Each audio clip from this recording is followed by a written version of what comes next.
सब गोटा के गोड़ लगे छी। हम सविता चौधरी आ एकटा गौरी पूजा के गीत सुनाबो जा रहल छी। सब गोटा से अनुरोध दिए सब्सक्राइब लाइक आ शेयर जरूर करू। धन्यवाद। गेंदा गुलाबक गुथी माले हम पूजब भवानी के। गेंदा गुलाबक गुथी माले हम पूजब भवानी के। चंपा फूल पियर अड़हुल लाल पूजब भवानी के। चंपा फूल पियर अड़हुल लाल पूजब भवानी के।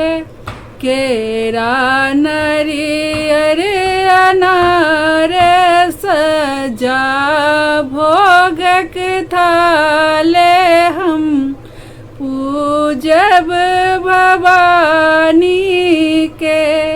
केरा नरियर अनार सजा भोगक थाले हम पूजब भवानी के।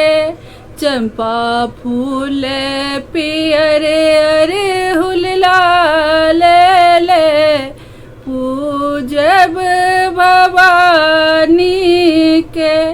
लहंगा पटोरे पहिराई ओढ़ा चुनर लाल हम पूजब भवानी के। लहंगा पटोरे पहिराई ओढ़ा चुनर लाल हम पूजब भवानी के।